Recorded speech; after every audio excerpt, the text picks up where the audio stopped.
Now I'd like to invite Dr. Frank Kaufmann, the founder and president of the 12 Gates Foundation and the advisor to the Value community.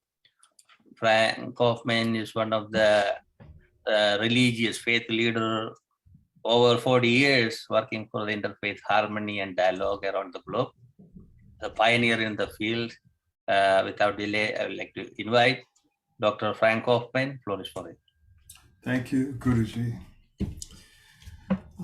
Thank you very much for the invitation to be on this closing panel of this extremely important month and extremely important work and accomplishment, Guruji, of you and all your colleagues and all that have been on with us throughout the month. I was surprised to discover inside of myself that perhaps I've never felt more unworthy to speak than on this particular occasion.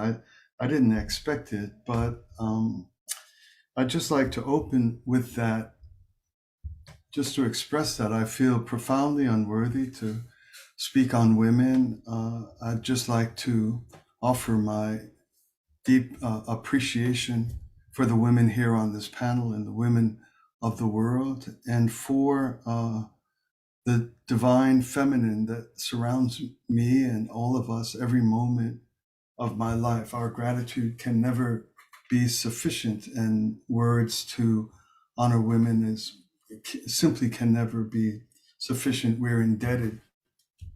We're all indebted, including women indebted to one another, for the lives each of you lead, and each of you lift up each other and lift up all human beings and the earth entirely. Tragically, we are in perhaps the single most confusing moment in the history of gender.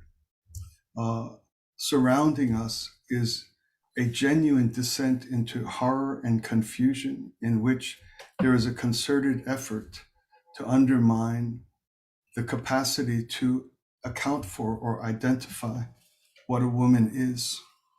We know that women and the feminine are a direct manifestation of God. And anyone committed to making it hard for us to see God in this way is on the path to causing great difficulties for everyone in the world and for the world itself. I don't think any of us would have trouble to affirm unequivocally, is it helpful to live properly if you're able to identify the difference between water and strychnine? I would say yes. I would say no one would give you any trouble if you insisted that you cannot live properly if you can't identify the difference between water and strychnine, although in thousands of ways they look identical. There's much about them that are identical. Similarly, could one say that one can live freely, properly, abundantly, without being able to identify the difference between basil and poison ivy? I wouldn't recommend any human being try to get through life without being able to recognize those differences and live properly in relationship to them. And yet our culture is moving toward the celebration, literally the celebration of not being able to identify the difference between a man and a woman. This is more important than basil, and as important as water, the difference between men and women. Who can help give the world its balance, its much needed balance? There's not a moment of my life in which the feminine is not aiding my life. Every breath I take, one of them is in, one of them is out. Every breeze that falls around me, some of them are feminine, some of them are masculine.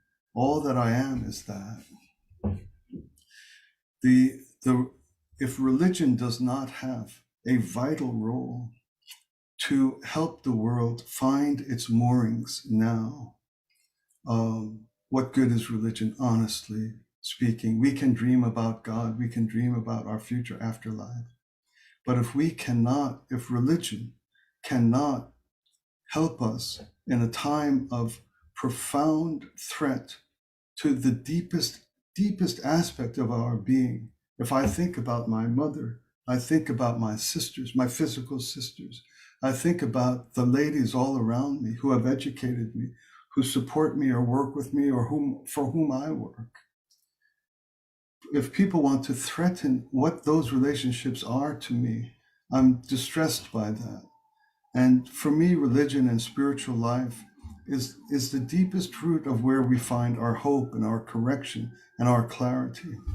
So as an interreligious group, I'd like to call on religions to have the courage to meet this challenge and this difficulty. I'd like to apologize for the sirens. I live in New York City. My friends always say, "Are they coming for you, Frank?" when that happens. So my apologies. But try to concentrate on the point I want to make. Religions themselves must take responsibility for bringing this fundamental truth. However we do it, I'm not going to advocate political or cultural positions here. I'll leave that in the hearts of all listeners. I just want to, but as another way I'm troubled is I went to the scriptures and I went to the literature to try to find what in religion celebrates and brings forward the clarity of this all-important basis of our lives, the male and female relationships. There's a lot of beautiful scriptures. Here's from Hinduism. I am he, you are she. I am song, you are verse. I am heaven, you are earth. We two shall here together dwell, becoming parents of children. That's the Atharva Veda. Representing heaven and earth, I have created husband and wife. This is the beginning of the world. That's Tenrikyo Mikagura Utta. The moral man finds the moral law, beginning in the relation between man and woman, but ending in the vast reaches of the universe. That's Confucianism, the doctrine of the mean. Blessed art thou, O Lord, who makes the bridegroom rejoice with the bride. That's Judaism and Christianity. They share the same Bible. One of the problems, and I draw to my conclusion, Guruji, one of the problems is that when we go to the religious universes and the spiritual communities, when we try to find the upliftment of women, what we find mostly is a defense of women, a defense of the equality of women.